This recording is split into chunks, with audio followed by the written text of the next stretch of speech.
frustrated, delivery is behind, and nobody seems to know who owns what. Sounds familiar?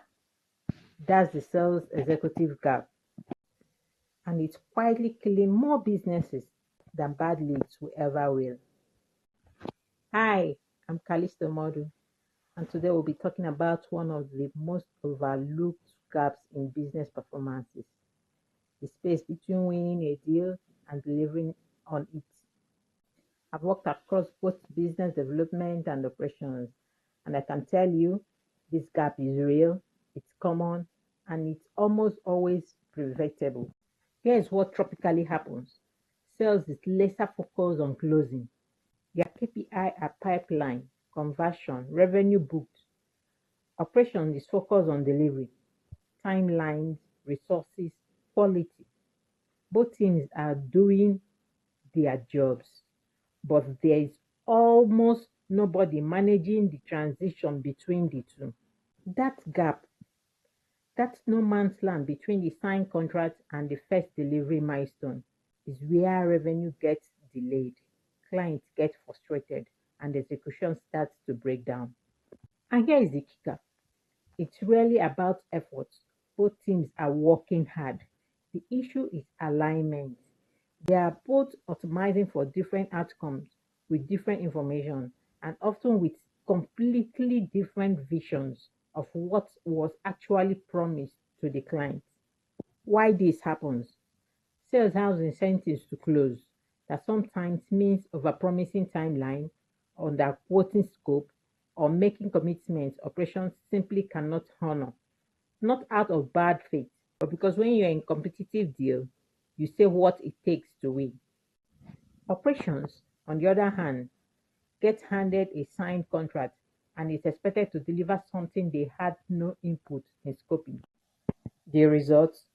Tension, blame, and a client stuck in the middle, wondering why the company they hired doesn't seem to talk to itself. This isn't a people problem, it's a system problem. The fix.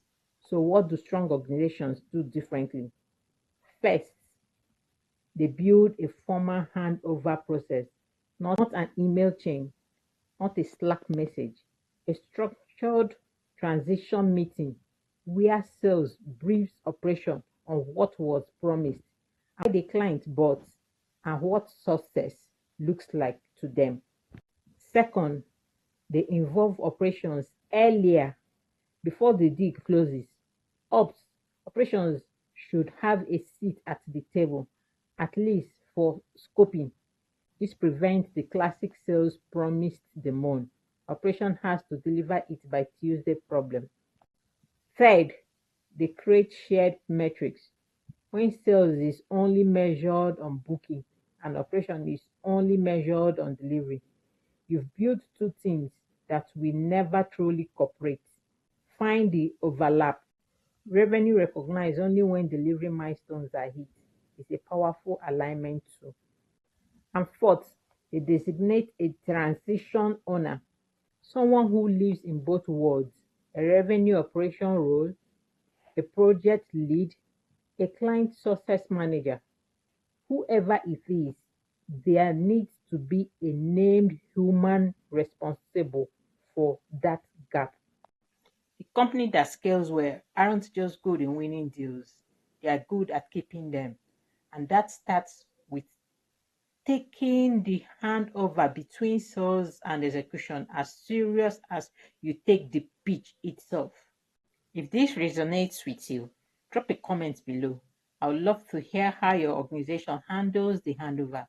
And if you want more content on building high performance operation, hit the subscribe. See you in the next one. Subscribe, comment, share, and like.